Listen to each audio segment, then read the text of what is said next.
We rolling. The gang is back. We back in the building. Hey, what's up, people? How y'all feeling? What's up? I'm feeling incredible. Yeah. This is the sun has risen. We are literally under the sun. Y'all can't see back here, but I can see it. It's beautiful. And we are here with the Everything Under the Sun podcast with the dopest hosts in the land, the dopest hosts in the land. We got Bear back with us. We missed you last week, dog. Hello. Hello, everyone. The richest man in Babylon. Glad to be back. Already. Glad to be back. Glad to have you back, man. We missed you. I was disappointed that you didn't make that episode because we were talking about the Diddy trial. And I know you had a lot of good stuff to talk about with that. Yeah. But you had some business to take care of. Because, of course, absolutely. Money comes calling. When the money come knocking, got to answer. Right. So, hello. Yes. I love large checks. Right. I'll be there. Right. Yeah, the show was a lot more underprivileged without you. Underprivileged. Yeah, we felt like peasants. As you should. It was definitely more poor. It was more poverty. It was given poverty. Definitely credit score dropped tremendous when I left. But B Gibson here. I'm gonna fly through these intros because I sense B got a lot to talk about today, and we already had crazy dialogue before these cameras started. I can't. But B Gibson is in the building for sure. Rocky already throwing shit because she's bad. She kicked her ass last time. Separation. Rocky B is here. She's separating them already. Thank you. Shout out Rocky B. I know my hands, like I can't control them when I feel talked attacked. about you popping people when last I feel week. attacked. Rocky still got a black eye from the last two episodes, so I understand, you know. And I'm Mo Jackson. I'm here, of course, just enjoying my time listening to these intellects talk and speak on these topics. But Rochester has been pretty. Rochester's Our city on the map right now, baby. City lit. Curtis Jones. Curtis Jones. I'm disappointed we didn't get him in here, but yo, for those that don't know, locally we had a mountain lion sighting in Rochester, allegedly, New York, walking down the streets. Allegedly had ringing people doorbells, everything. Triggering people's Zoom cameras. He going up there hitting the button and shit. But it was a mountain lion. They say was roaming the streets of Rochester. We had like 10 or something sightings of this thing in different places, but nobody got a real picture. Ain't nobody got a real picture. No city with 5 million blue light cameras. Right. Only one ring camera. But my guy, what's his name again? Curtis Jones. It just sounds like he up to no good with that name. Yeah. And it sounded like they just placed his ass right there for the shot, right? But he listen, he interviewed about the lion, about seeing it. And when I say dude took off when he was on Jimmy Kimmel last night. That's why we couldn't get him on the show. He's actually at Jimmy Kimmel. At Jimmy Kimmel. The interview hilarious. Like on the spot. Definitely. Hilarious. For me, that told me like there's a whole lot of like naturally funny and talented people out there. Man. That can just take that 15 seconds. He took them 15 seconds. And he's about to make a lifetime. Law commercials, car commercials, everything. My boy's everywhere. 15 seconds. They said rolling, and he performed. Hit the ground running. I made a stat this morning. Like I don't care what you say. Rochester is pound for pound one of the most talented cities in America. 100%. I'm talking 100%. About from makeup artists, chefs. We got camera crews. We got actors from here that have won awards. Oscars, Grammys, musicians. On that too with Tonys. I used to get people mad when I was out playing. Like I'd be playing somewhere in different stages. I'd be like, listen, I know dudes that I played with that's better than you. I tell them flat out because Rochester talent as far as sports, we got dogs here. We got we get it over a lot, man. Like for real. Definitely. And the thing is, you never know when it's gonna be your time. Right. He sees the moment, man. He sees the moment. You could blow up overnight. Like there's that one moment right there that could just take you from here to here. You never know. There's people out here that's been working on their craft for years. And this young man, I've been told that he does content creation a lot. So that one moment, right, took it. But my problem is took a stratosphere. As a reporter, right? As a full-time news reporter, how did they put this man on TV describing a moment that was not verified? Like there was no release from the police department. There was nothing that showed that this mountain lion was really out here, and he's on the news saying like, "Yeah, I seen it." You know what I think it was though? I think that as the public man geared up and ramped up with the where is it? they were trying to be first to find the store. Yes. So they probably were on scene and was like, yo, anybody seen it? Anybody seen it? Right. And he seized the moment. Showtime. Yeah, that's the thing with media. They got to be first. Yeah. Like their whole thing has got to be first. So yeah. If it was a mountain lion and they got somebody that seen it or but we got the guy first. So it's allegedly. cool. Yeah, they got to talk to him and they hit the gold mine. Yeah, man. I don't blame him, man. They found a gold mine. More power to him. Shout out to him. I hope he get everything we see it in other cities, right? We see people in other cities making all types of blogs and news for that moment on news. Right. And for it to be in Rochester, I'm like, oh god. And see what helps him is this, like difference between like him and hide your wife, hide your kids. Yeah. Ain't nobody got time for that lady and all that. Is that he's a content creator doing yes. Right. So he's already in that space. They weren't like they were just regular people that said some intentional. Funny shit. His was like, look, I'm about to take advantage of this opportunity. Yep. But his man, shout out to him, man. Definitely. Shout out to Kurt, man. Yeah, Rochester born to brand, baby. Definitely. Yeah, we don't get him up here. Yeah, but that rara is going down in history. Definitely. It's going down in history. But let's jump into it. I'm gonna swing this thing to B. I was swinging to B Gibson. Here she go. Sorry, Rock. Like this natural rivalry that was created. Like I just go ahead. I mean, trust me, I understand. Everyone is not gonna clap for you. Irresistible force, immovable object. And what do they say? It's always the closest one still. Yeah, always the closest one still. Do we need to separate y'all? So I tried to get her to sit in the seat. You know what I feel like, bro? I feel like Ike in the back of that limo. Yeah. She just ain't got a boot to take off and try to hit me. Right, so I understand. Trust me. Just watch that hand because she a mama now. She got that mama hand. That bitch might come in quick too. But B, we talked a little bit about the topic that we want to hit on today, Black America. Right. Black American and you know, we could kick it off with talking about the fashion part of it, right? You wanted to go. Yeah, like something, man, like I really been wanting to get into because at the end of the day, we're going to entertain a lot. But I also like with this situation, I also wanted, man, to make this a forum for us to educate at times. Right. And to discuss things that's really been affecting us. At the end of the day, we're all black. Mm-hmm. You know what I'm saying? And it's just like certain things, man. Somebody asked me, they say, well, what style? What's black style? And I just really thought about it. Like, black style has really been disappeared in America.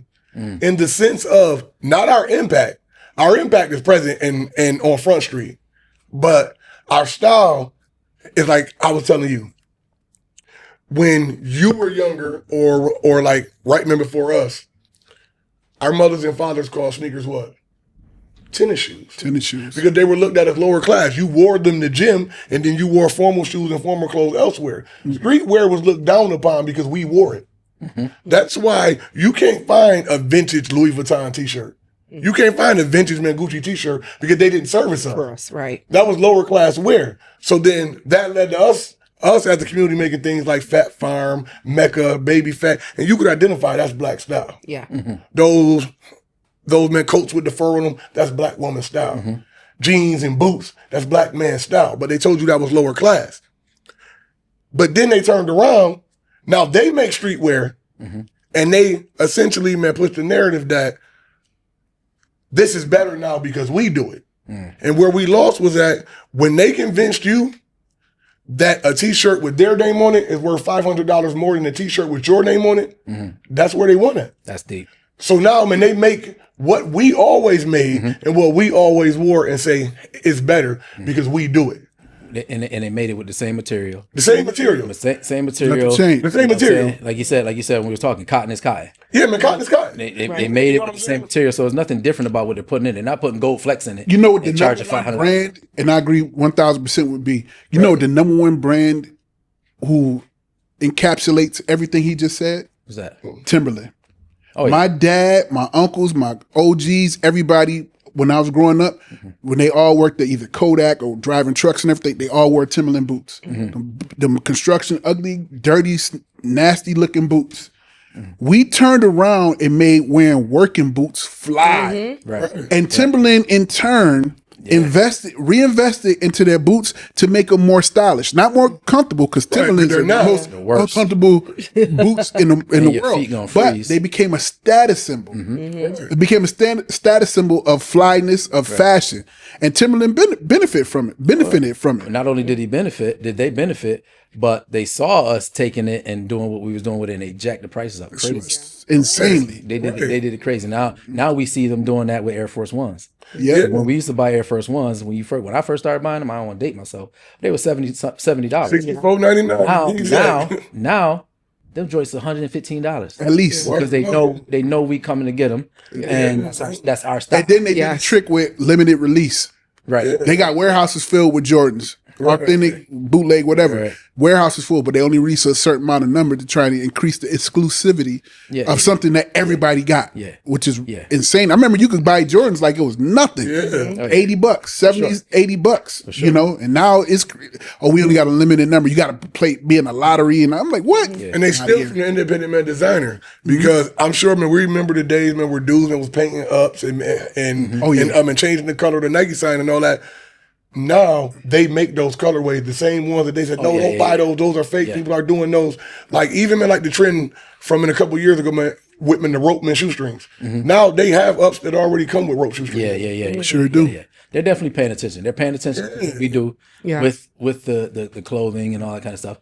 And then they wanna create it themselves so they can drain every penny from us. And a lot of the designers that grew up in our era took these ideas that they had and took them to the major companies, and I don't want to say sold out, but you know, gave them access, and they, you know, make it more current. Because if you go to even if you go to the malls and the stores all over the country, and you go to these certain stores, these high end stores, the mannequins look like YNs. You know, like rich YNs now. That's how they got the mannequins dressed because the higher ups are the people that like branding. Right. That are in these companies say, yo, the eye for fashion, eye for the cut, eye for fit. Like even the commercials now, in the white bread commercials, you'll hear the word drip. The drip is crazy. The drip, or you see it in these sitcoms now. You know, like you'll hear the phrase YN or something like that. Like that's another form of our style. That's our style. It's not just clothing. If you look, everything. All these designer companies, like their basic sneakers look like luxury versions of sneakers we already wore. Rick Owens, they're expensive Chuck Taylors. Chuck Taylors. The original, they call them the Gucci shoes. Rod Laver and Adidas. It's all things that we made popular. They just threw their spin on it. You know what I'm saying? They took those Adidas and turned them into Gucci shoes. I got them. I ain't gonna front. And that's the crazy thing. And they get me to pay $800 for them. It's working. It's working. Like we want to show that we of stature, right? So we want to show that we got the money too, right? And that's why it's working for them. Like, but on another note, it's kind of like, now we're not black people. We're starting to raise ourselves up as far as finances, right? So now we can't afford these things. So I feel we could celebrate the fact that as a people, we raise our social economic status. So we can't afford these things. And that's why they're catering to us. That's another way to look at it, right? But we are buying it to show that, we got it. It's a form of saying success. Yes. Right. And but that just proves, man, like my original point of what you view, man, as validation for it. I mean, they say that now, man, because you can buy our stuff, now, man, you're somebody. That's what I meant by convincing you that their cotton is worth $500 more than your cotton. Right. Now they tell you, you can do this. So now we grow to view their goods as a status symbol. Like I asked somebody before, when the last time you got dressed, took you a nice pic on Facebook, and you hashtag, I just put that shit on, and it was some black owned shit because you don't believe it. Right. Right. It's the Black Wall Street concept. Everybody teaches Black Wall Street with this black economy, all this and that, and then it got burned down. They don't teach you that Black Wall Street was rebuilt. But what happened was, by the time it was rebuilt, segregation had ended. So Black Wall Street really died because now that we could go in their stores, we want to show that we can buy their shit now. Right. So now it's we somebody because we can buy their shit. But in reality, I should feel just as important in a shirt from Mo than one from YSL or one from Gucci. I shouldn't feel no different, especially considering you can give me the same shirt and a lot of times at a higher quality. A lot of black revolutionaries throughout history have always stated that our race, black people, consider success, consider assimilation becoming a part of something else, Reach. success, rather than celebrating our individuality and our uniqueness. Right. And which is kind of sad because you look at it, what we value is being a part of something that we believe is bigger than us. Yeah. And there's nothing in the world that's bigger than us. And they don't- We control we dominate every aspect of music, fashion, everything.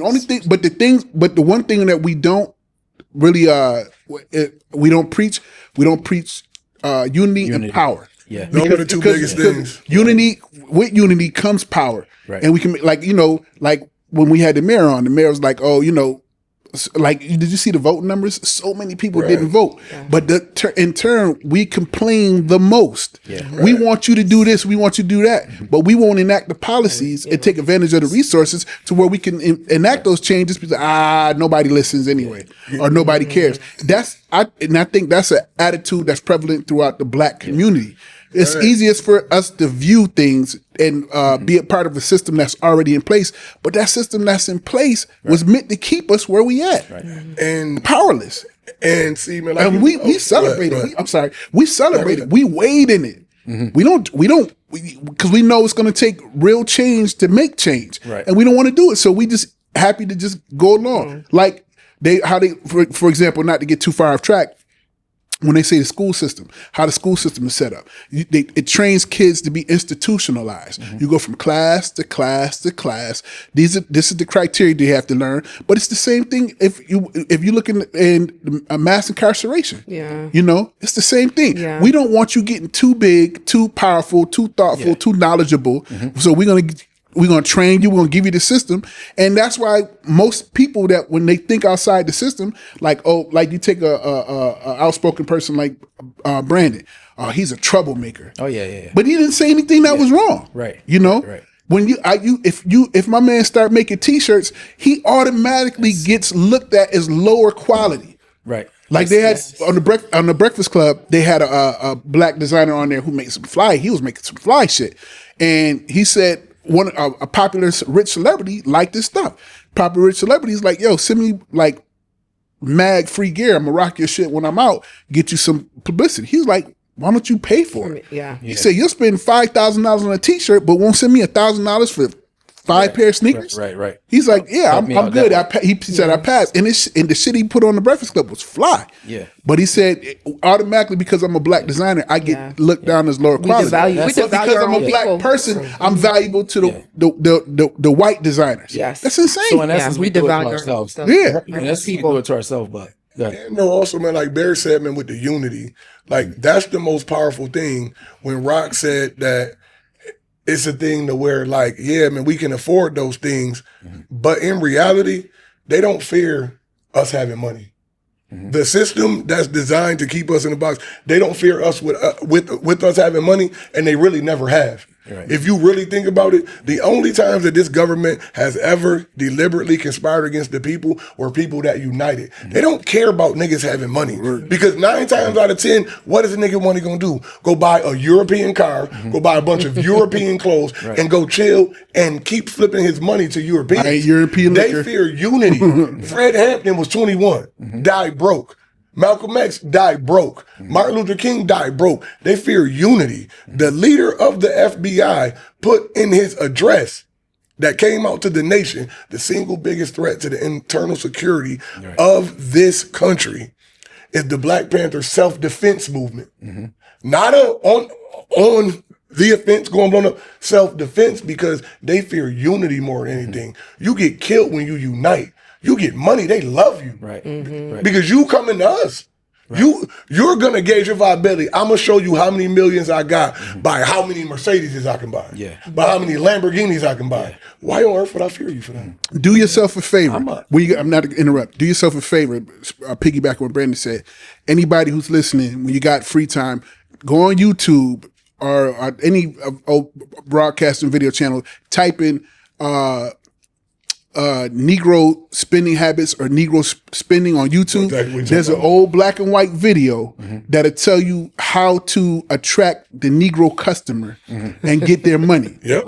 And it was and I'm talking about it's like 50s, 40s, 50s, 60s. Yeah, 60s. Yeah. So it's a system in place. Exactly. It's a system that's already been perpetuated and in place for us to not unite and not Think about how bold that is. They will make a video to show you. Exactly. Like, what oh they yeah, gonna do to you.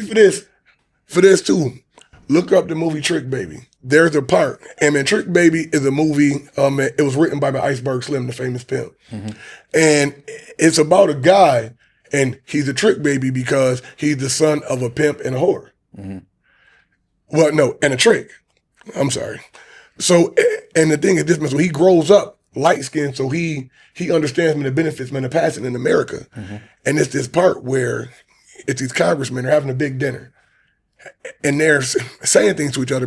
So like the Republican guy is like, John, man, we're using a Democrat named John. He like, John, man, what are you doing? Like, you guys give them jobs, you raise them up, you make them think they're us. What are you doing? And he says, no.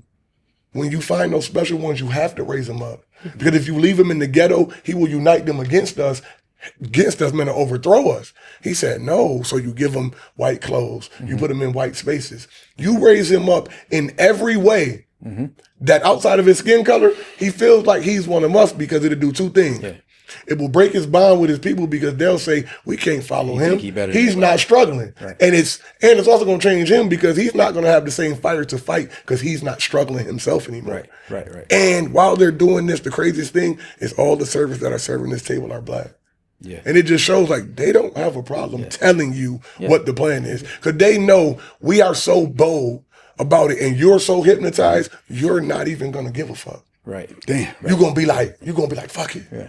It's crazy that systems are put in place like that to, and like you said, how bold you have to be to tell somebody what you're going to do to them and then execute it. It's already being done. You know what I'm saying? Yeah. As I tell you. That's what I'm saying. It's already being done. But they put it in there and they make videos of it. And it's nothing, and we haven't knocked it down yet. That's the thing. And they've been doing it. Yeah, like even in The Godfather, everybody loved The Godfather. Godfather. It's a time where the mob, like, they're struggling, like, they're not making money. So, like, man, one of the lower dons, he like, yo, we gonna have to start selling drugs. Yeah. Drugs, like, yo, like, we can't do that. We gotta start selling drugs. And in the mafia, that was a no. Yeah. And the guy says, no, we can't sell drugs. Leave that to the niggers. They're animals. Yes. They will sell that shit to their grandmother. Yep. They are animals. They don't care. Yep. And they will literally put that in a worldwide distributed movie because they know it's not going to change. It's not going to change. We're going to tell you this. Right. Man, you're going to love us. You're going to pattern your culture after us. Right. You name your rappers Gotti and then Dillinger and Lucky Luciano and all that. Yeah. I'm guilty of purchasing the we all are. My outfit costs $20. I'm not one of y'all. This entire ensemble might be $40. No, you ain't about to do that because I saw you at the event down here. Yeah, and you was dripped. That's different. So now no different. That called for it. That called for it. And for us, it's treating yourself. I'm treating myself, so I'm getting myself this designer thing. I'm a fan of a look, right? I like the way the sneaker contour to my foot, stuff like that. So it's Gucci, but I'm not gonna say that I wouldn't buy a black brand. I'm not gonna say I'm gonna be the first to go out there and do it. I'm not a follower. Would you spend as much? Would I spend as much?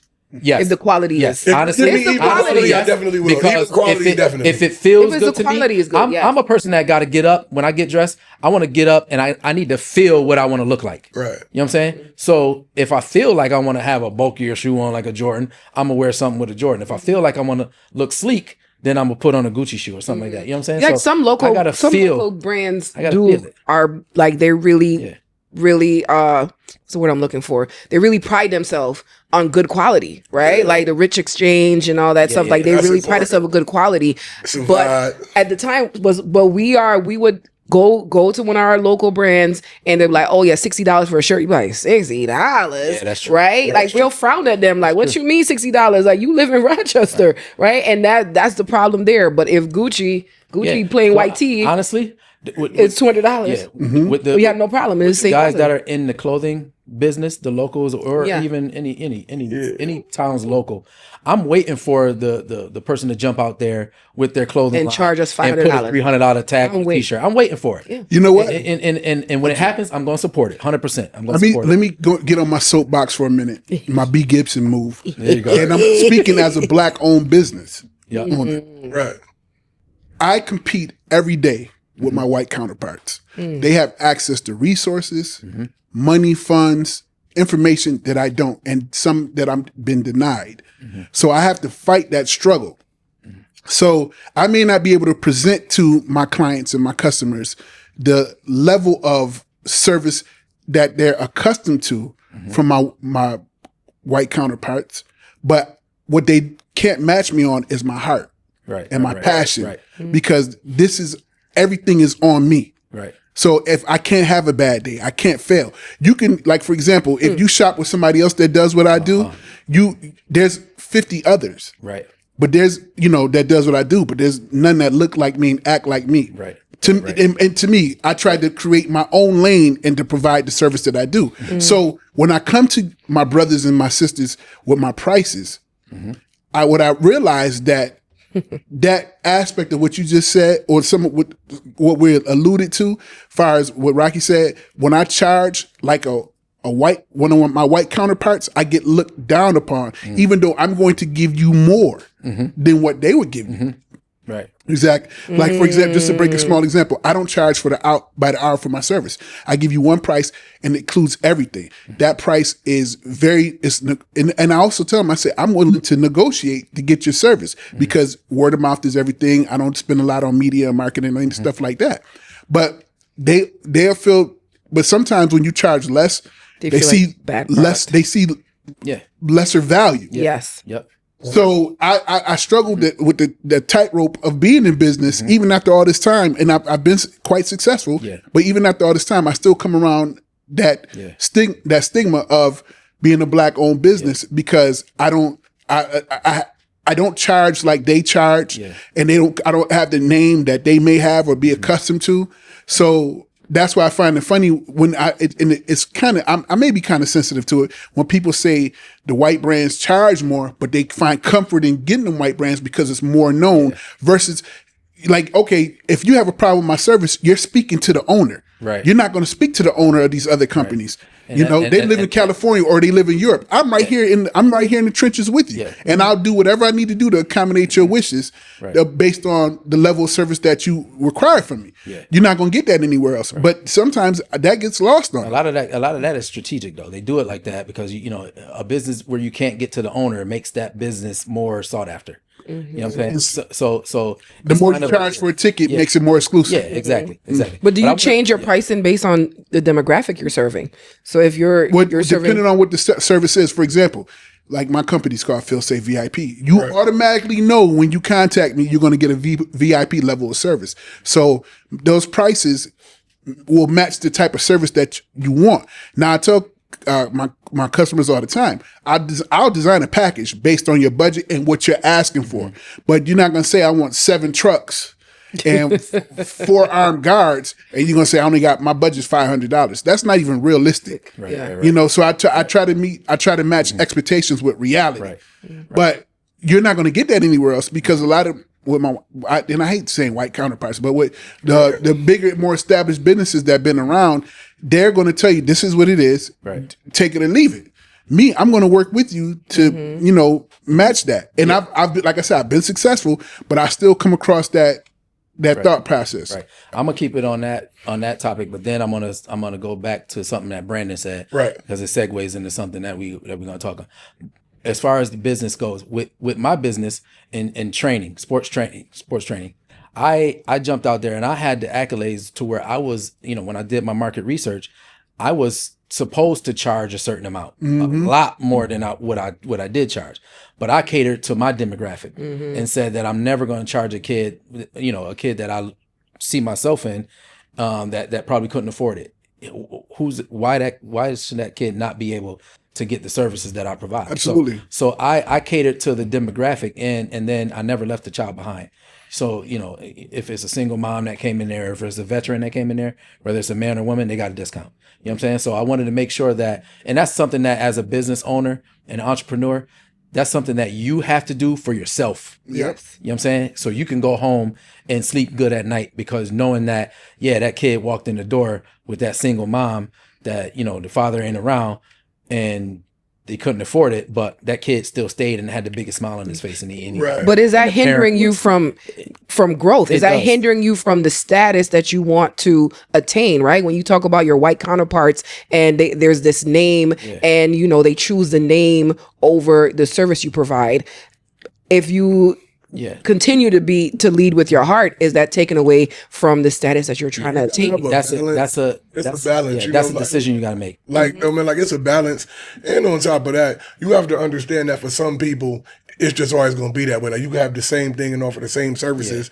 Like an older black man told me one time, like, it's no offense to anybody, but he always said to some Negroes, the white man's ice will always be colder. Mm-hmm. So it doesn't matter, no matter what you offer as a black man, the fact that you're black and offering it, it's still gonna not be enough for somebody that just idolizes that symbol. Right. And it comes back to what I was talking about like 3 episodes ago about image and status and how you view things and how you view something changes how you treat it. Yeah. Like if we see, like on average, if you see a white man driving down the street in a new Benz, most Negroes gonna think, oh yeah, man, he's a doctor, he's a teacher, he's a lawyer. It's something in a positive connotation. Yeah. You see a black man driving that Benz, where he trap at, who he played for, who he robbed. Yeah. Because in your mind, there's already a negativity attached to black success. Yep. Because you can't possibly be this successful in black and be legal. Yeah.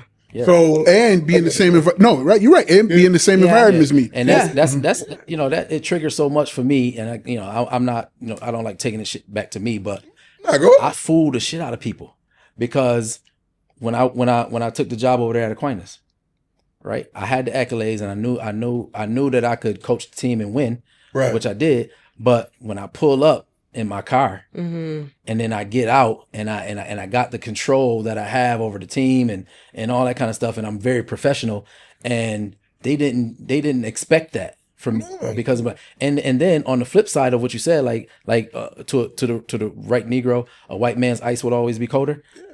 It's a flip to that too, because white parents out in the suburbs will bring their white kids into the city to get trained by me because they're like, all right, and to play sports in the city because I want my kid to compete against the best competition. And the black kids are more athletic than these white kids out there. Definitely. So they're gonna bring them into the city so that they can get that real work that parent knows that kid might need. Right. So that's the thing. It's a thing, and unfortunately, black people we benefit less in those situations. It's more of the other way around. Right, man, go the other way around. Because, like, man, one of the most shining examples of that for me was when I was in school.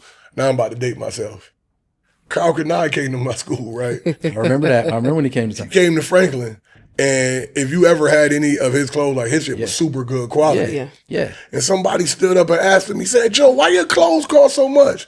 He was like, you got on a Tommy Hilfiger shirt. My shirt is a better quality than that Tommy shirt, but you're not going to question Tommy Hilfiger. Right. So the question isn't why. Right. Why my clothes cost so much. The question to be asked is really, why don't you think I deserve what you give Tommy Hilfiger? Exactly. That's deep. That's deep. That's deep. Like, crazy. and that always stuck with me. I'm like, crazy. damn. Yeah. Now, something you said a little while ago, B. You said about when just like when you said they'll come and get the black people that can think because they want to pluck them out of that environment because they might have people join and rise up and revolt, or whatever. We see that happening locally right now with the basketball games that we're having and Norman doing what he's doing. Norman is that guy that's in the trenches, that's doing things that's uniting us. Give the people some background. Yep. So right now, what we're seeing in Rochester every Sunday, Saturday and Sunday, we're having hood to hood basketball games. Okay. Yeah. And it is beautiful. We got this hood playing against this hood playing against this hood, and it's all peace and all love, and it's they're combining and uniting. And these are hoods that through the normally game might of not basketball. mix well These together hoods- normally. Exactly. That's what I was about to get at next. These are hoods that would normally be plotting against each other. You know what I'm saying? And not coming together peacefully to do anything. But now and it happened organically. I talked to Norman the other day. I pulled up at the game. I wanted to see it for myself. So I went to the east side. I'm a west side dude. I went to the east side and I stood there, all kind of love all the time. You know, I go out there and I see it, and Norman walked up to me and said, man, the one thing that stuck out to me, and shout out to Norman. The one thing he said, you know, Mo, this thing happened organically. It just happened. We had a basketball game one day, and then it just started happening. And I found myself in the middle of organizing this thing. But he's the right person for it. So a person like Norman is that guy that they would pluck out of our environment and take, because he is the guy that can get it done. Shout out to the bro, Shout out Norman to Norman. Simmons. Shout out to everybody involved with doing that. Protect that man at all costs, because Norman gonna do some big things in this town. Yeah. I can see it. Yeah. I can see it happening for sure. Absolutely. Yeah. So Destined for greatness. yeah, for sure. But we're gonna move on. And we had some interesting dialogue. We go. I need a drink for this. I Interesting dialogue. need a drink. Before the camera started rolling. So I'm gonna pull it back up so I make sure Undisputed champion. we gonna start here, and there's no telling where this gonna go, right? All right, So where we going? there was a post that I plucked out, and I think it's a good start Everybody just to what pluck we're it. gonna do. So this post said, men are taught how to treat a woman and not what to expect from a woman. Women are taught what to expect from a man and not how to treat a man. So when I saw that, I started thinking, right? And then I was like, all right, this kind of is true, because I personally couldn't envision households where women, mothers, are having these talks. Like the little girls are hearing it, or teenagers, whatever, are hearing the words coming out of their parents' mouths saying how they are supposed to treat a man. Like, you need to cook for him. You need to do his laundry. You need to do this. You need to do that. You know, I couldn't envision those conversations being had. So then I asked a few women, have you ever, and I just asked Rocky today, right? Have you ever heard the words to you, a conversation to you, like, baby, sit down. I gotta teach you the birds and the bees. Have you ever heard the words, this is how you treat a man, come out of your mouth? And the women that I asked 4 women. They all said no. Now I can attest, and I'm pretty sure every man up here has been taught, open the door for your woman, buy flowers for your woman, do this, go provide, do this and that for your woman. We've had those conversations. Whether it be from a father figure, a OG, or somebody, we've been taught these things. Like, we've actually heard the words coming out of an older man's mouth. But I couldn't see women having that conversation. Basically telling your daughter to submit, in a way, to a man. So I just wanted to see how people thought about that. And I want to hear Rocky stance on this. it went crazy when we were, before the camera started rolling. So I'm gonna pass this. No, my stance still the same. I feel like, for me, I was raised in a single parent household, right? So that wasn't up for discussion. Like, it was basically, this is how you sustain what you have. Like, my mom raised me by herself, so I've seen a strong woman doing it for herself, working countless hours, countless days. I guess that's how I am now, huh? Gosh. Because that's what I seen. I feel like when you are in a 2-parent household where the man is the provider and the woman is taking care of home, that's something that you observe and you learn. Like, this is what it's about. Yeah, and I feel like those conversations happen more than with your mom, and like, oh, okay, so I'm supposed to take care of him and wash his clothes and look what I do for daddy. But if you're raised by a single parent or single mom, you're not really being taught that. You're being taught how to make your own fucking money, right? Exactly. And how to, like, make sure that you survive and don't depend on a man for shit, right? That's what the single mom usually tells their daughter, not, go ahead and cook and clean and whatever. Like, yeah, if my mom had a male friend, I watch, like, we know that. Like, we know that that's what you're supposed to do, but some is learned behavior. Like, I'm watching my mom sacrifice and work hard, so that's what I do. Right. Right. But when you're raised by a single parent, that's not really taught. But if you're in a two-parent household.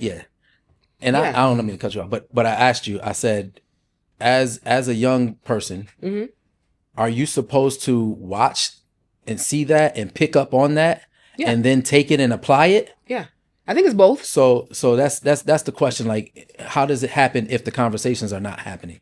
And then we went into talking about how, the independent woman was formed because formed, not formed, but, and there's nothing wrong with that. Nothing wrong with that at all. That's how the independent woman There's nothing wrong with that at all. The nigga left. But if the black man is not staying in the home, right?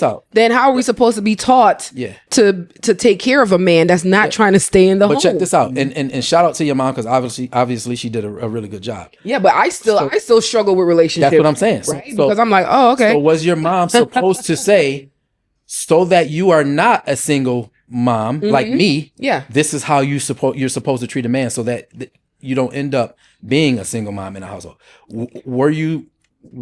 Are the parents, or were they supposed to have those conversations even when it wasn't happening with them in front of you?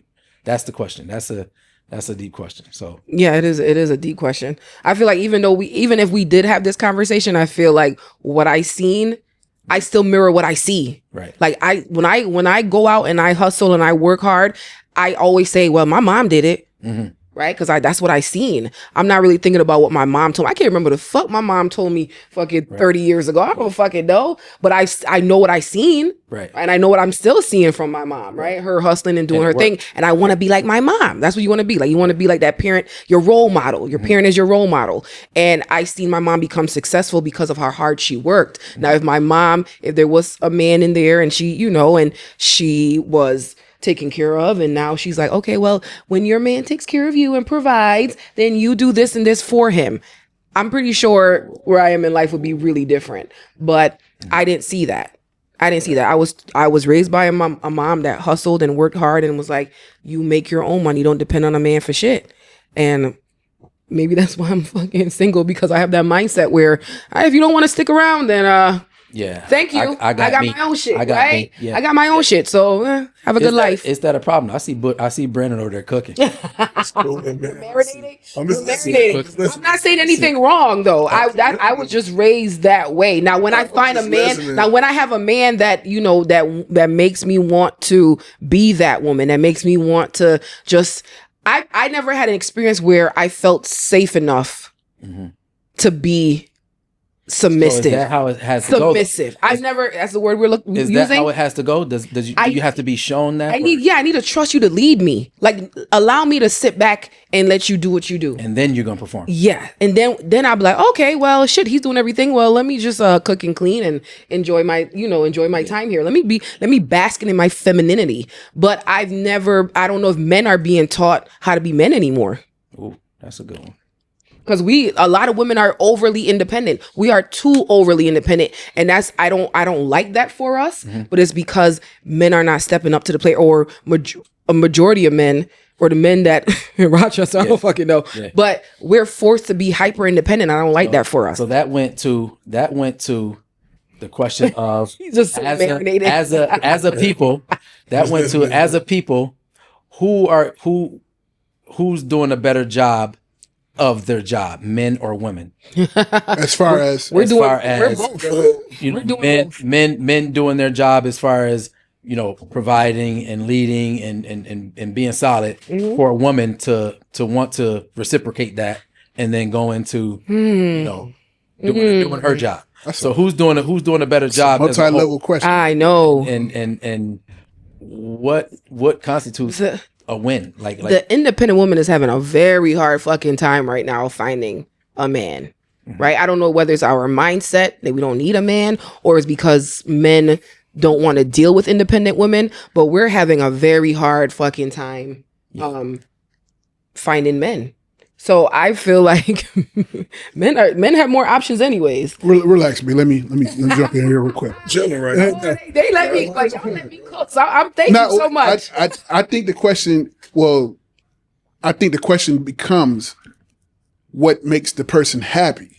For example, like the conversation stemmed from learning how to love from the basis of love or survival. Mm-hmm. Yeah. And a lot of independent women live off survival. So when they meet someone, do they even know how to reciprocate real love? For example, I can only speak from personal experiences. I've met women who were insanely independent. My mom, I was raised by an independent woman, but my mom had to be, because my father said, fuck this, I'm out. So there was no, like when you say conversations or taught, there was no game plan. Yeah. Every day was a struggle for my mother to make ends meet and make sure that me, my brother, and my sisters were taken care of. So what happens with a curious child sees these things going on, you see the type of woman that you don't want, opinionated, loud, bossy, but she had to be, because she raising two young black men. She had to be that way. Or do I emulate my father? My father was carefree.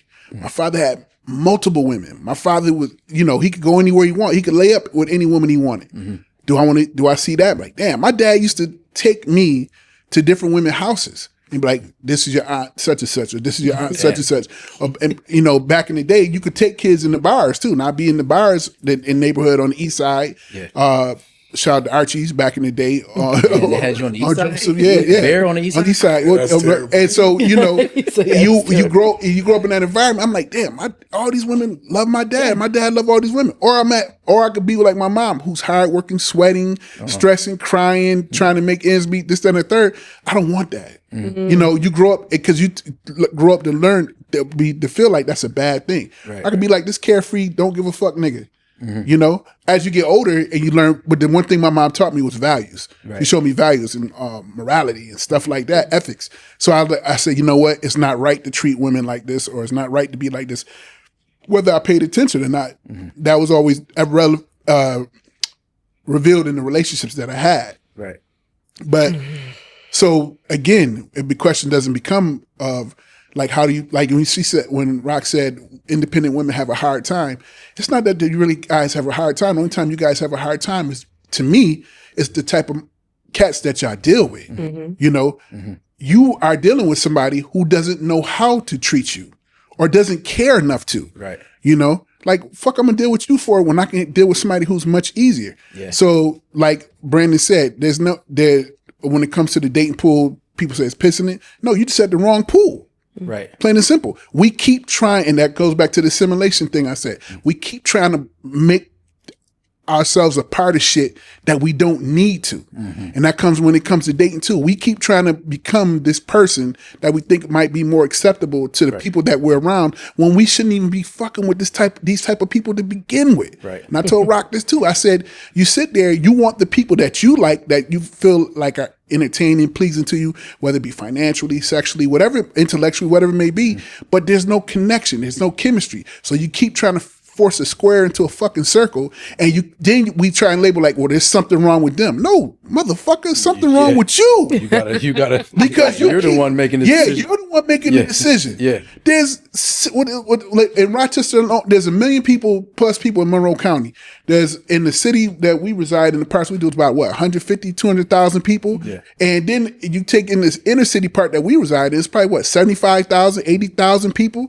We see each other all the time. We know these backstories. We know who we should be fucking with, who we shouldn't be fucking with. We know their backstories and all this other stuff. But we try to make it work. And that's the problem with a lot of brothers and sisters. We are in places where we don't fucking belong. That's the and we get comfortable, and that pain and that sorrow becomes a reality, and it's more comforting in staying there than the fear of the unknown, the fear of trying. That's where we fuck up at. And I think but when you meet like I said in the episode before the last one, I said, when you meet somebody and you know what's right, you'll know it's right. You'll know it's right. You feel it. A lot of times we fight it because it's new. Yeah. So that's why when you meet a woman who, who's like for me, if I met a woman who's took a little bit of effort to be with, I'm like, fuck all that. I'm not doing that. Yeah. You want me to open the car door for you? Fuck out of here. Or do this, or that. I ain't doing all that. But then I realized, I said, you know what? Whether it's a test or not, or she trying to measure my commitment, that's on me. Maybe, and I probably failed a bunch of times. I know I failed a bunch of times, and I probably missed out on some gems. But the point being is that when that welcome runs out, stop trying to stay. Yeah. Get the fuck out of there. That's you know. Yeah, because you'll stick around. You'll For potential. Around, you'll stick around for potential. You'll stick around for comfortability. Yeah. And then, it's a disaster. Mm-hmm. And it doesn't work. It doesn't work. Yeah. And you find yourself in the awkward, uncomfortable places. Man. Right. You could have chemistry with somebody and not be compatible with them. Yeah. I've learned that. I've learned that along the way. Like, you can have chemistry, y'all click, you make each other laugh and all that stuff, but your lifestyles and your morals, you're just not compatible. So, like, where do you draw the line, though? Where do you say I'll work with this person because we are, we do have chemistry, and then we can work on the compatibility part. Do you work on that part, or do you just say forget it and move on and try to find what you need, those other things that you need in a different person? People don't know. Yeah, I ain't even know a lot of shit. I gotta go into a daze. Man, but even, man, back to the original question, I really, man, gotta disagree with like you say, like, everybody been taught. If you really think, at least from my angle, like, for example, I started listening to rap music in 91, 92. So the first album I ever heard, man, was The Chronic. And on that album, man, was Bitches Ain't Shit But Hoes and Tricks. So, and I say that to say is that if you were raised in that era, then your, man, cultural opinion of how to treat a woman is really of that. Because that's when music really turned. If you listen to rap even now, a woman is disposable. You supposed to fuck me. You supposed to do whatever you want. I mean, you're supposed to do whatever I want you to do, and basically, man, get the fuck away from me while I go make money, man, and chill with my homeboys. So when I was growing up, for the most part, if you bought roses and shit like that, you was a sucker. Yeah. Maybe Snoop said so, but then as you age, you realize, like, wait a minute. Snoop and Dr. Dre been married to the same women, man, for 20 plus years. This is a facade, but this is what we're raised in. Whereas older gentlemen that's older than us listen to the music. It's all about love. The Temptations, Marvin Gaye. It's all love. So they're raised on love. They're been raised to be lover boys. We came in essentially, man, being raised to be pimps, to be heartless, to not be emotionally available. All that, like, so we're raised that way.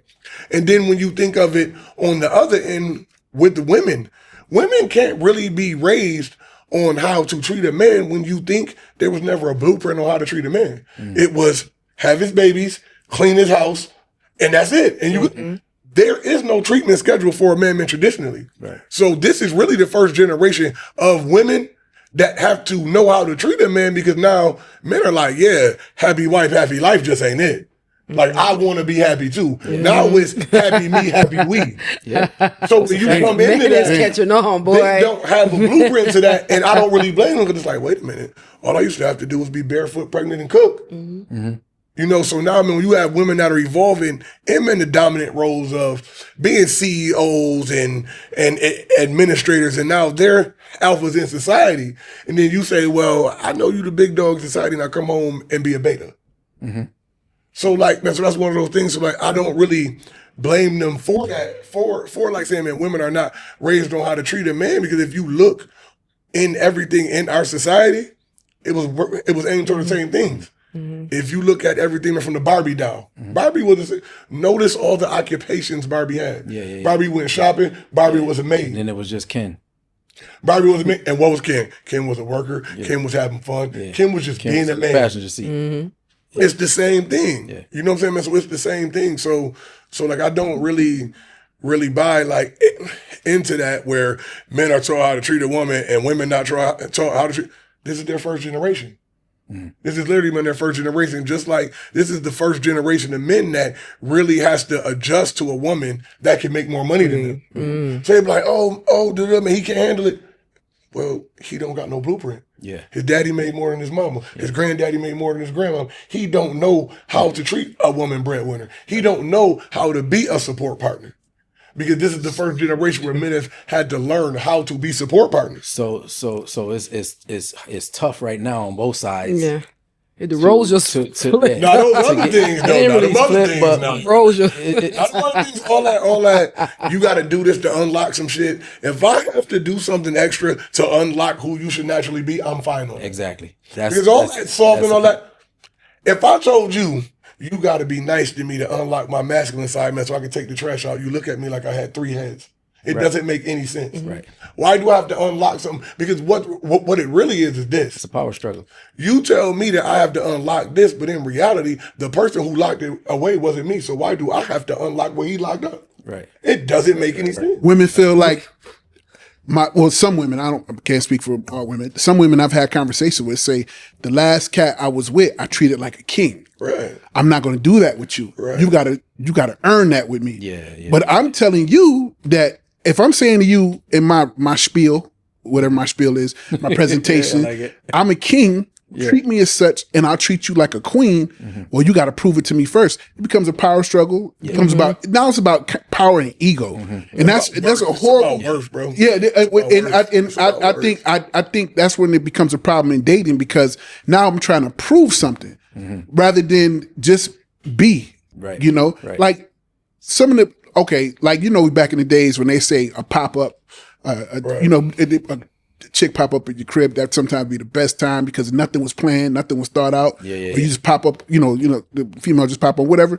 I think that's popping up at my house. well, I'm talking about, I'm saying in general. Right. So surprises are nice. I think that when things go unplanned and we're just being us, and if it works, it works. It's easier to address issues because I'm committed to the fact of making it work. Sometimes it becomes a proving point, like we we were saying, bro, you got women that try and keep up with men statistically, financially, socially, and you got men who can't handle women who can do that. Right. Like they feel inferior.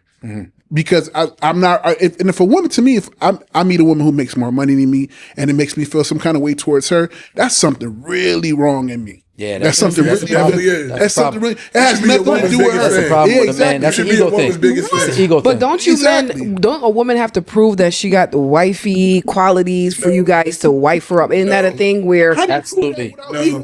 No. I mean, you want women to show that they have these qualities, right? So in order for you guys to wife them up. If you show me that means I've done something to show you that I have those qualities themselves to where that deserve it. You're not that because if you say that, this woman has to prove herself to be a wifey. But if you think as a man, if we're going to wife you, whatever we need is really dependent on us. So as I was telling y'all prior to, if I have money, the less I need from you. If I don't, I may need more from you financially. I may need other areas. We don't require this thing to where you got to unlock the masculinity in us. So we don't have this. She has to prove something to me, because if a man is approaching you, she can't be what you don't want. So what she's saying is she's got to have something that attracted you to saying I can live with this. I can be with this girl. You are not gonna consider wifing a chick that smoke Black and Miles. That's the hold on. I might be able to get her off him. That's disgusting. That's disgusting. You know what I'm saying though? No, we're kind of saying the same thing. I'm saying that if a man is coming at you to be with you, he's already seen what he's needed to see meant to be with you. That's what I was trying to say. The intent of the mental, like for example. But as you go, you're gonna learn more. You meant to be my woman. I've already seen enough. But as you go, you're gonna see more about her, and it might be some shit that you like. No, I can't deal with that. I can't have that. I'm just like if she can't cook. Yeah, bro, we already talked about the cooking thing, man. Some men need women. I'm an easy bake oven connoisseur. But I know y'all seen that a woman be saying like, if I get rid of everything, I'll have a man, right? Some men need women. Some men need women that need them to feel validated, right? Most of the time, everywhere. If a woman doesn't need you, if a woman don't need you, right, then you like, okay, what's my role here? What's my role? That's a self-esteem issue in the man. Yeah. That's a self-esteem issue in the man, and I'm going to tell you why. I can almost guarantee you, like the saying goes, how you do anything is how you do everything. Yep. And I say that to say this.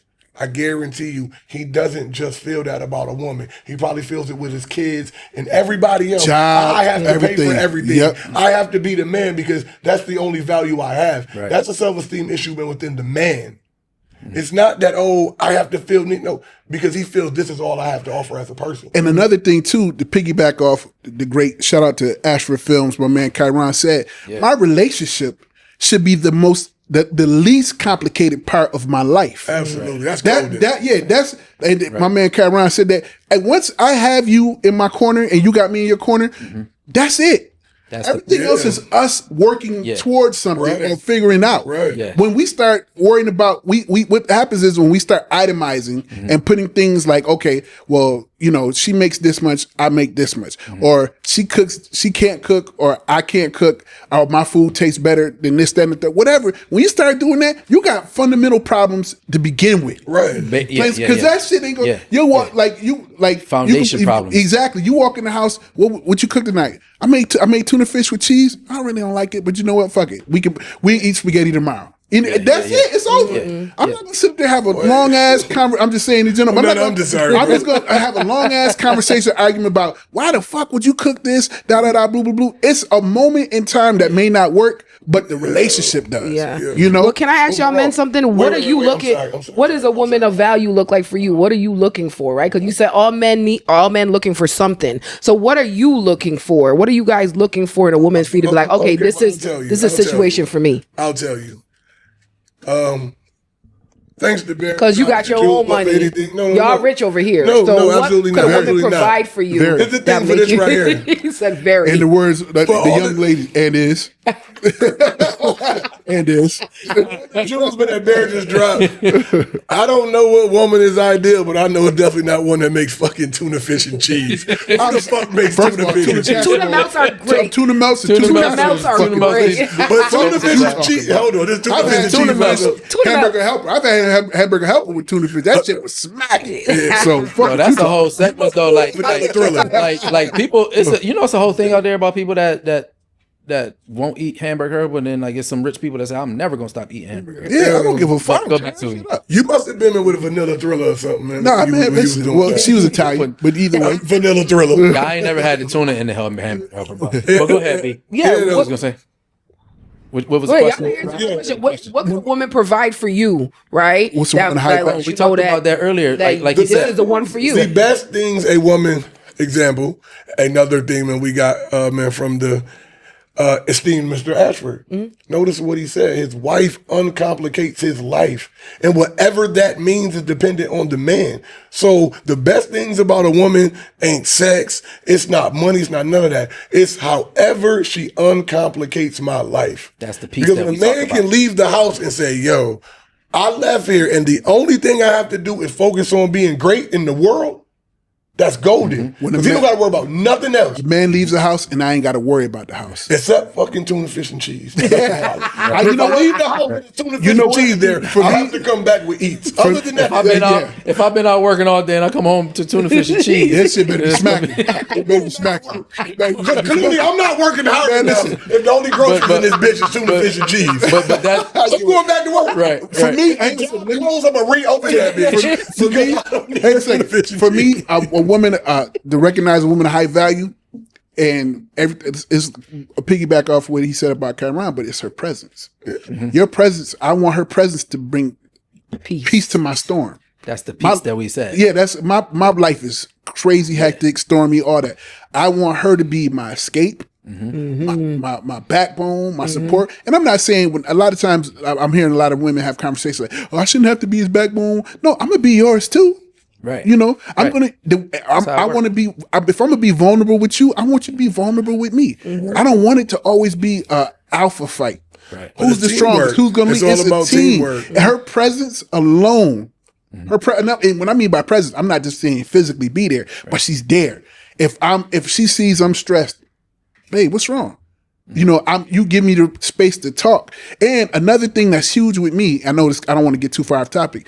I can't stand when a woman weaponizes things that I've told her and I've trusted with her. Yeah. And you throw back in my face. You know, I like I said, once I'm vulnerable enough to share with you my secrets, things that's going on with me, and then later on in the argument you throw that back in my face, I'll never trust you again. That's another red flag. You'll never get that piece in the head. Exactly. And you out. So your presence, because it's childish. Yeah, I said, I know we run it in the ground. She has to bring me peace, but I'm not. You don't even have to be my peace, but I want to be willing to find that peace with you together.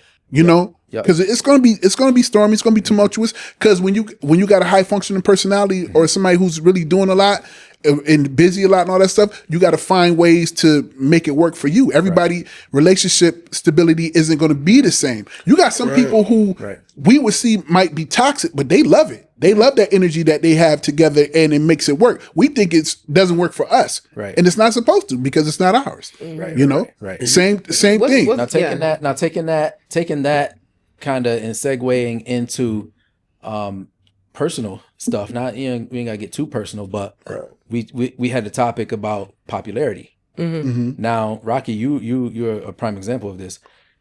The popularity being the advantages and disadvantages of being popular.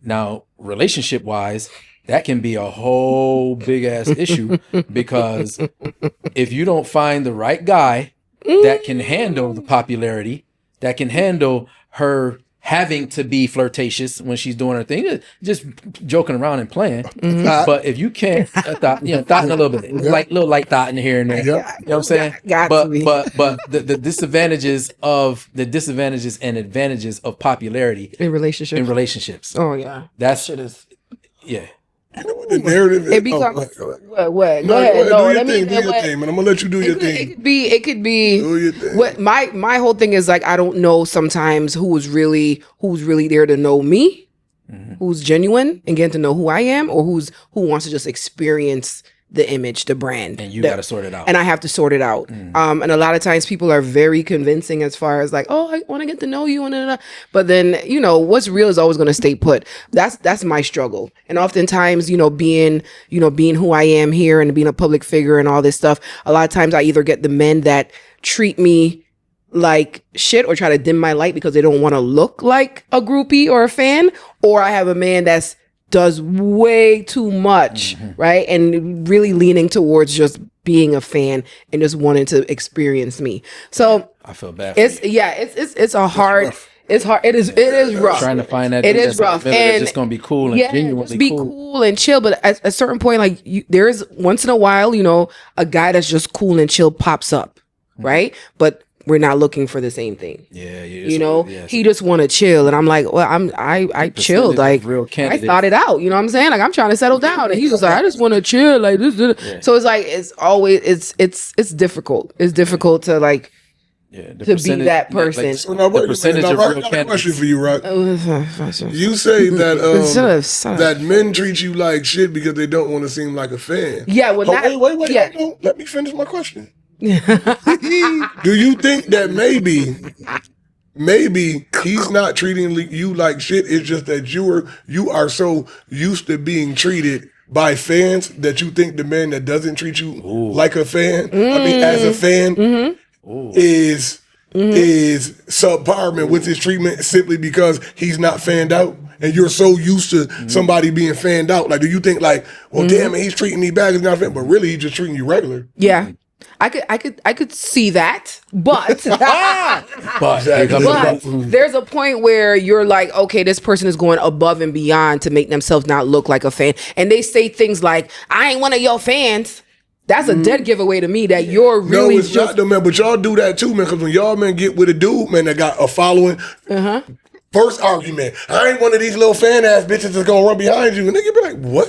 Yeah, and then we feel. Well, I don't have that problem. That's just a general thing. See, me, man, I don't have that problem because I'm not popular.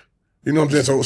So I don't have this problem. I don't. No, I'm dead. But that's one of my. I hate when one of my triggers or one of the red flags for me is a man telling me I'm not one of your fans. It shouldn't be. For me, it should. For me, that shouldn't be. He's telling me right here that from here on out, I'm going to start showing you that I'm not one of your fans. That doesn't always mean good treatment. No, man, because men expect that because I am who I am, that I get all these men that fan out and they be groupies and whatnot. So that man wants to be the one to show me. No, it's not like, that. Right. I'm not a groupie. So I get. They get that treatment. I can agree with that. I get that treatment where it's like, okay, I'm not gonna be one of these niggas that be fanned out over Rocky B. So I'm gonna go above and beyond to show you that I'm not that person. And sometimes that means treating me devaluing who I am. However, oftentimes they do devalue who I am. Oh, you think because you Rocky B did it? I'm like, here we go. Nigga, all I said is you left the toilet seat up. You know what I'm saying? Like, they always bring up this Rocky B thing. I'm like, I don't even give a fuck about Rocky B.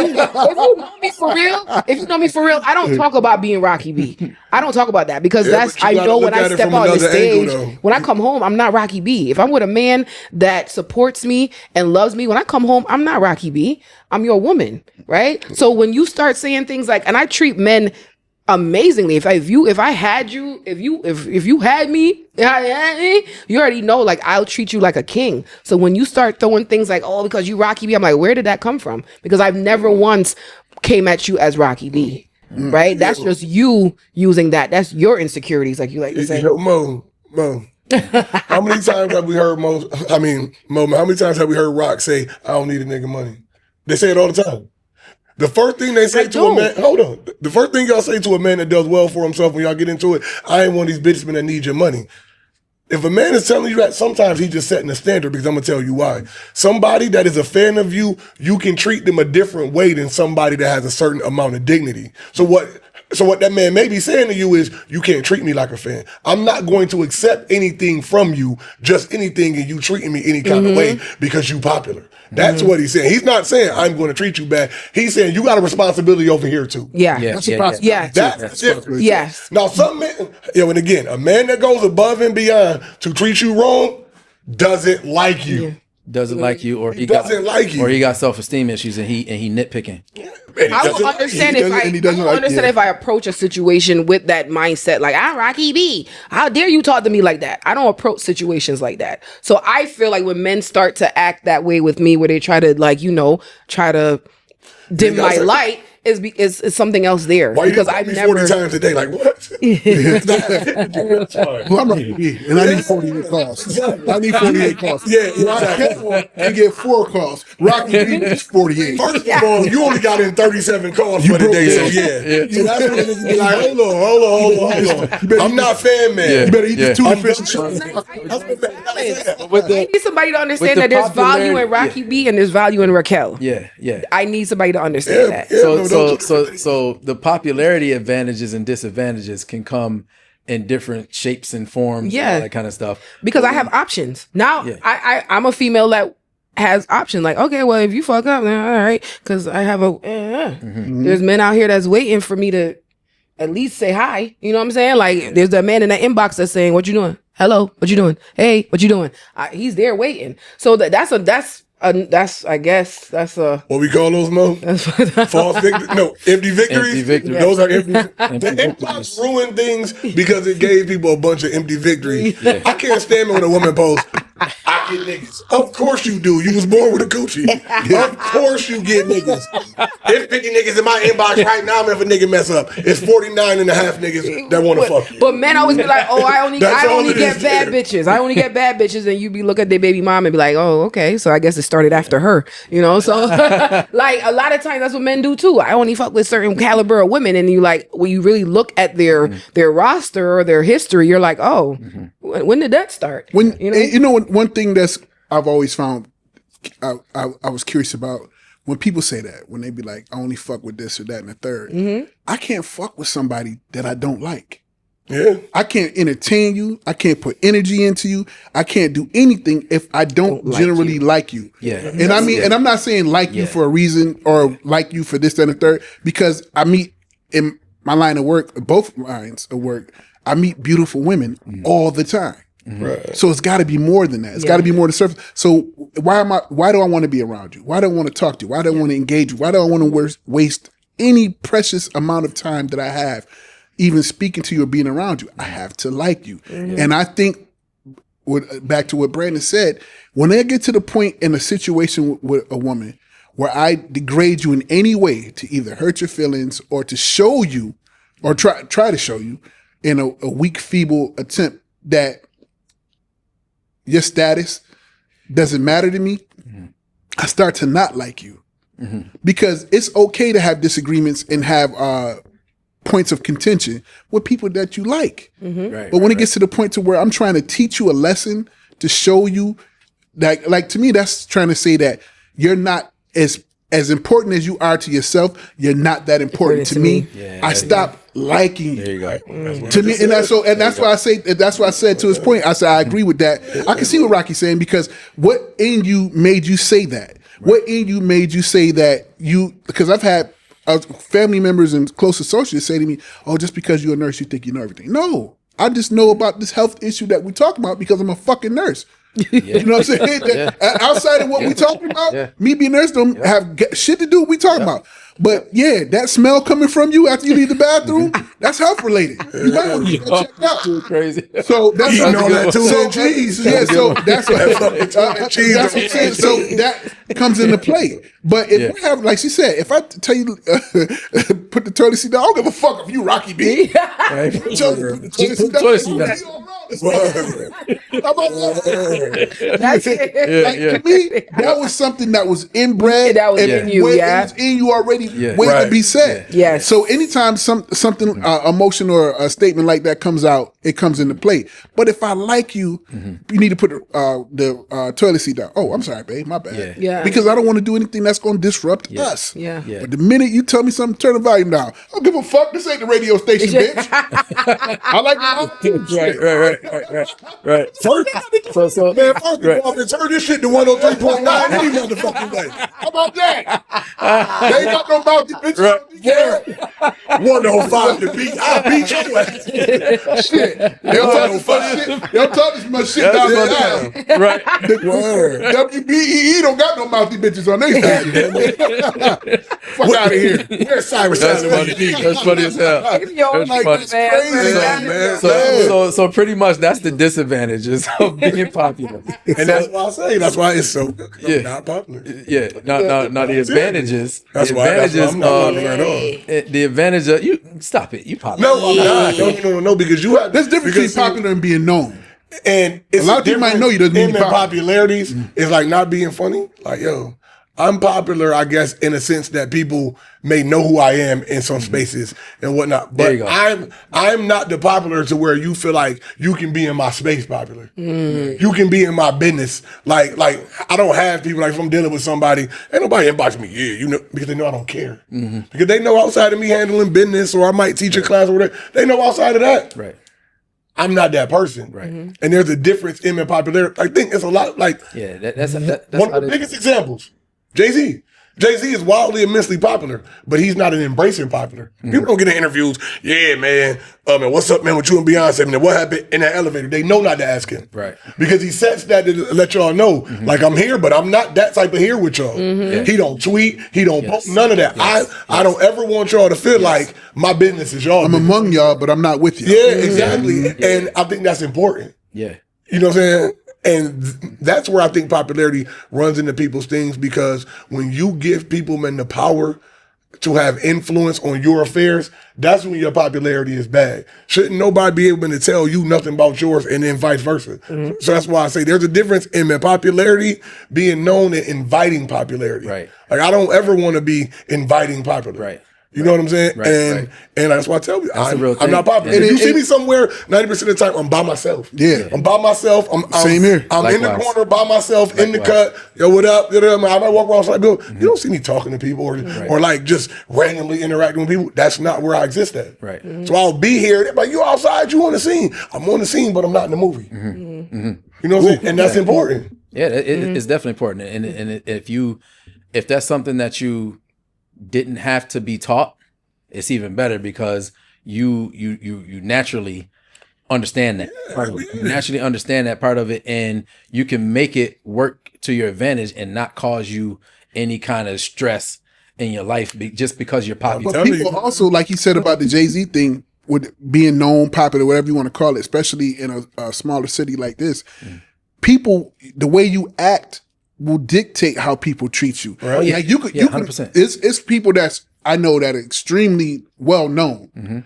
and they could walk in somewhere and they're gracious. You talk to them, they whatever you call it, popular, whatever.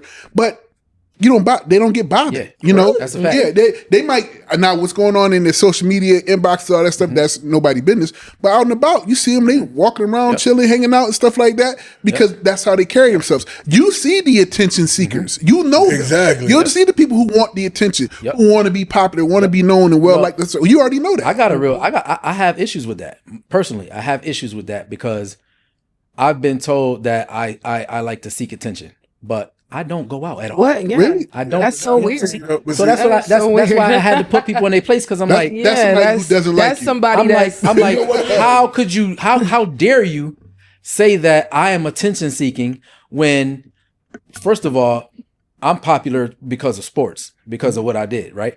I go out and like I went out this weekend and I went to the basketball game. It's like 30 dudes walked up to me. Mo, I appreciate you coming out, showing us support. Absolutely, because I don't go out. I'm not in that circle. I'm not. So they see me and they like it's like they seen a ghost because damn Mo outside. Yeah, you know what I'm saying? But I'm gonna go out and support my people every single chance. But I'm like you said, I'm not in that space to be talking about nothing except for Mo. I appreciate you coming out supporting us and doing that. Tell you where it comes from, though. That's a female tells you that. Bro, I'm telling you, When two many women in your face, you just want attention. That's a female that like you that said that shit. Nowhere near. it comes from in a lot of things. That's our Then go-to. they'll say, you want attention, and you'll say, well, I'm just being my normal me. And then you'll be like, so how am I seeking attention? They be like, well, you got Gucci sneakers, you got diamond bracelets, and they say, That's shit for me. Right? No, but they don't get that. That's an insecurity for them, and they'll call you flashy. If you don't see me, hey man, look at me, man, or I got receipts at the jewelry store, or you see me at the cash And we know register cats counting the like money that. up, We know money cats out. like that. That's what they're doing. That. Like, no, you think I'm flashy because these are things that if you had them, you would flash them. Right. Yes. Right. They're not flashy, You buying them in the car you bought, or you buying the jewelry you buy. It's not flashy. It's things that you genuinely like. Flashy is you all in your story. You niggas ain't got these. Yo, You niggas can't do this. prime example of that is if you buy a Gucci belt, you buy a Gucci belt, you got the G buckles. If you tucking your shirt in to show that G buckle, that's like I'm like that ain't Niggas wrestlers. They want to show their wrestling belt. That's corny shit. And hold on. I got to look at the camera when I say this. The fellas that's wearing the polo shirts and you taking your chain outside the polo shirt, no. Yeah, that's crazy. No, come on. No, I got two. That's the kind of shit that's attention seeking. Yo, niggas with a Gucci belt. I see the nigga stuff his North Face inside See, his waist. that's what I'm saying. The Gucci belt. I see this motherfucking Stuff Gucci like belt. that, bro. But I had to push Speaking of things, man, from earlier too, man, we talking about too, since we having PSA, forget the chain outside the polo shirt.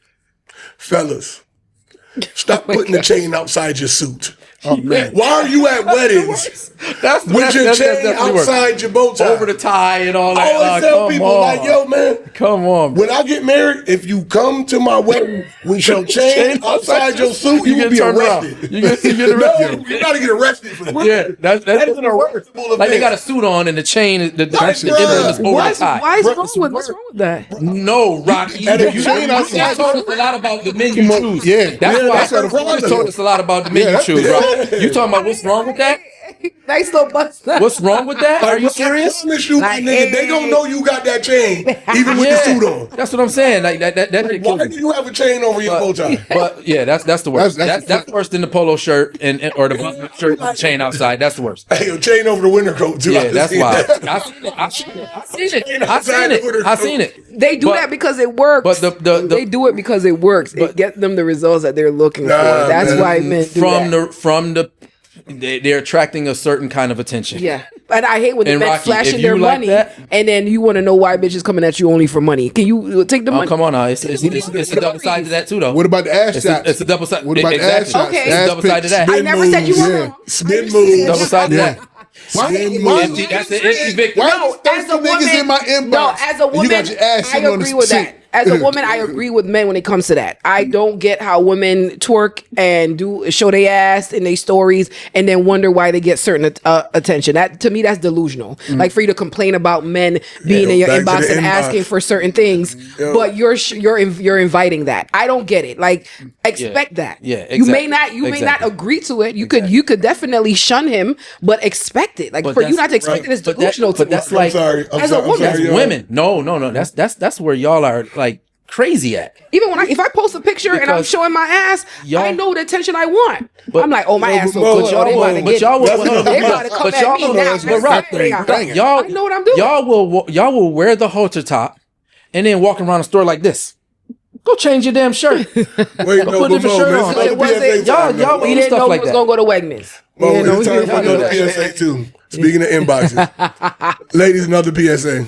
The amount of men in your inbox does not mean you're a quality woman. It actually means the opposite. Because women of a certain quality that carry themselves a certain way, they intimidate men. Yes. Because really, man, by nature, there's only like 5% of men that'll shoot no matter what. They don't care. All you can tell me no.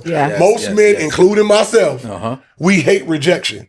So if any and every man is shooting at you, that tells you that you are viewed as low-hanging fruit. And low-hanging fruit gets picked first. Okay. That's my inbox be boring as hell. And people be thinking like, oh, you probably got mad niggas at you. I really don't. I feel like because the respect level there. Trust me, that's what it is. If any man is hollering at you like, yo, man, I feel like I can get that.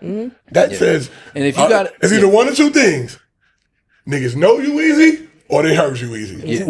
There is literally nothing in between if any and everybody is at you. So when you see that, you be like, ain't no way he looked at me and looked at him. Hey, you saw the Facebook. Yeah, he just figured Herman, dirt chasing paper, smack holes Jackson. Heard of his story. Don't put a Jackson on his name. Goddamn, part of his story. He might want to go to the park and talk. I shit on Hole Simpson. Billy sent you a friend request. Hell yeah. But those kind of men that bitch Jones. Those kind of men putting themselves in the same room as you, then they ain't the problem. Exactly. They ain't the ones those are not the ones that are peed in it. And that's an example of you peeing in it. There you go. But yeah, Rock, don't the man with the chain outside the suit, don't let me see you. That's a bad thing. Don't let me see you inviting nobody to this live pod that we gonna do. What if it's just one chain? Yeah. No chains. His ass will get turned around. Yo, first of all, order the last dinner supper earring. Yo, man, in this beautiful spot, in this beautiful man penthouse, I might have my reception here. So if somebody comes, they getting thrown over the ledge. Like, give them a parachute first. They don't want to kill them. Give them a parachute, but they gotta go. It's certain things like, yo, like you really like. He wanted to accessorize. You want to just do the chain over the accessorize. Yeah, I just don't get it. But that's your pocket square of the accessory, bro. That's the accessory. Exactly. Not a chain. You match the pocket square with the tie. But that's the accessory. Those weddings with the men with the chains be lit. Those will be old fast. Please go into this. Like, what would make you say a man that put on a whole suit, he put on his best, and then he took his chain and left it off and said, this gonna make this suit hit. Yeah. Put it over the top of your joint. Yeah. What makes you say that that's attractive? It depends on the chain. You said what's wrong with that? No, it don't. I'm not attracted to men that have on multiple chains. Like I feel like that's just doing too much. I'm not attracted to overly flashy men. On some real shit. If you have a nice little chain, on some real shit, like my chains, my chains are usually like this, and I got a nice little diamond tennis chain that I wear it sometimes, but 90% of the time my chains are inside my shirt because I'm like the lady told me, I like attention. I am the most attention-seeking person in the world. But if you want on the outside of your shirt, it's not attention-seeking. It's not attention-seeking at all. But for me personally, that's manipulation. This ain't for nobody. This is for me. She manipulated you. For me. No, that's manipulation. I'm way smarter than that. So she can be. I'm way smarter than that, Rock. I don't like attention, and then you gonna stop talking to bitches because you don't want to say that again. It's manipulation. I don't want this man that I like to be noticed by other women because I don't feel like I can keep him. So I need to dull him down. Yeah. I need to dull him down. Manipulation, yeah. But speak to the man too. That means the first opportunity you gonna haul But you are but if we're in a conversation about me possibly being attention seeking, or anybody in a conversation like that, chances are you know enough about that person to know that what kind of a person that is. True. So if you're in a conversation with me about that, and you're even mentioning that I'm attention seeking, you either don't know me or you really trying to do the bullshit that women do. So because I don't need attention. I've not needed attention ever. For one, I don't really like attention. And I hate it. And bad. I really don't like it. I hate it. Very bad. And like I said, it's the reason why I don't go out. And it's not like I love Rochester. Rochester is my town, and this town loves me. I love going out when I do. I go out once or twice a year. I get me a section. I sit down, and I literally go just so I can see my people. I go so I can see my people. I want to be tucked away, and I want to enjoy the time. And I'm gonna cut out of there early. And I'm going home, and I'm gonna be the fastest nigga out of his clothes in the bed that you can, not being nasty, but just laying down and watching TV. See how you started. Cut it. What you was about to say, B? No, man, but what I was gonna say. What in the telepathy is going on? Say to him, a lot of men would be like, you think I needed this chain to get another bitch? If that was like the you case, said, like you need to be worried about how this t-shirt. Like you think this what I needed?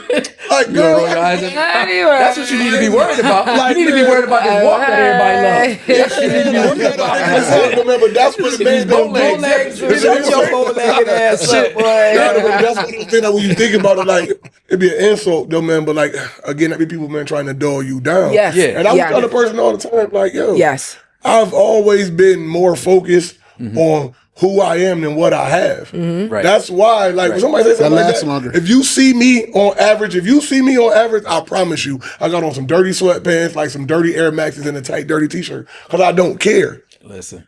Or like somebody gonna come to my crib, they be like, you got the such and such as they thrown in the corner. They shoes, they touch the ground. Listen, same thing you saying right now. As I don't know if y'all noticed, but every single this is not a flex.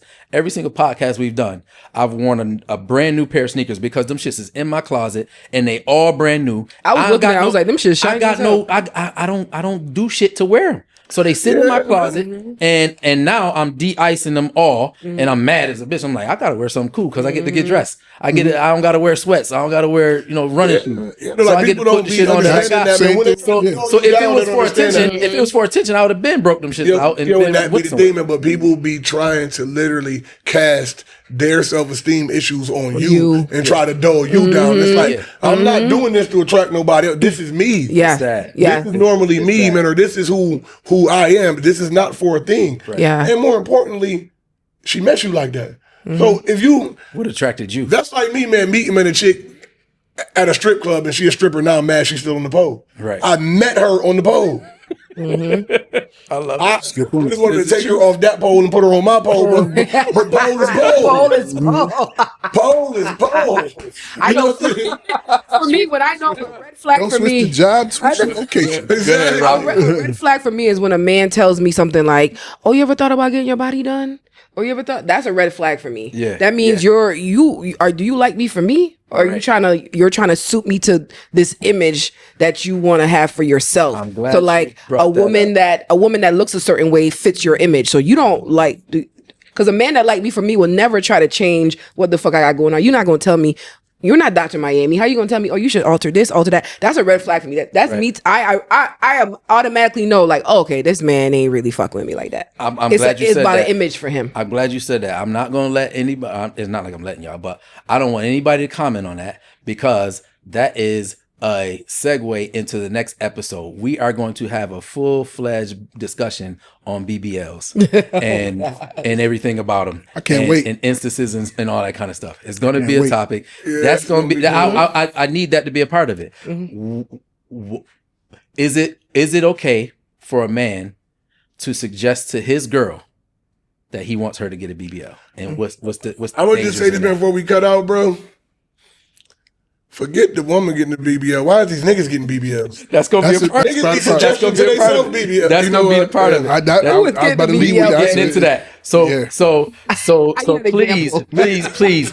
be on the lookout for this next episode. It's gonna be very explosive, and we might even be looking for a guest with a BBL Yeah. to come on the show and talk I think about that's only fair. So that's fair. So I look forward to this. I know Bear's looking forward to it. Absolutely. Because Bear, you had to see some crazy BBLs in your line of work. Crazy. Wait till the next episode. I got stories. Listen. I don't know if it's appropriate, and I'm not going to do it. But I go on a solo vacation every year. I go to Miami. And people talk about Miami. I love going to Miami because it's some of the best people watching in the world. I tuck away. I go to the same hotel. I eat the same restaurants. I go to the same club, and I just people watch. Mm-hmm. You see some of the baddest kind of bad BBLs in the world in Miami, Florida. Holy shit! Man, I'm pro BBL. And then man. the worst part about I'll tell a story because we gonna end and segue into that in the next episode. He just told us we about to end, but okay. Yeah, I'll leave it. You're right. Yeah, we'll pick it up in the next episode. We'll pick it up in the next episode. But it's gonna be fun. And, my God. And we started the show. The sun is damn near behind the horizon at this fucking point. We started. The sun is on the ground right now. The sun has been set. The sun is under us. Yeah, right. Because we done talked about everything. We did our job. Yeah. But we don't hit the lion. We don't talked about all this relationship stuff. It was fun. Mm-hmm. But next episode, we're going to have somebody here that really can't sit down right, probably. But we're not going to disrespect BBL. Yes. No, we're not. Man, that's a good one. We definitely not. Great. We definitely not. No, we definitely not disrespecting here. I'm going to tell you, man. No. We'll talk. But we're going to talk about it. It's going to be a good episode. Nothing degrading, nothing, bad. Absolutely. Yeah, I won't let that happen. Yeah. But it does need to be talked about because it is happening and kind of hurting homes with women, losing self-esteem and stuff like that. Oh. Me too. All right, y'all. And this is Everything Under the Sun podcast. And the sun set like 20 more phrases ago. They saw it as we were talking. The sun is set. We gone.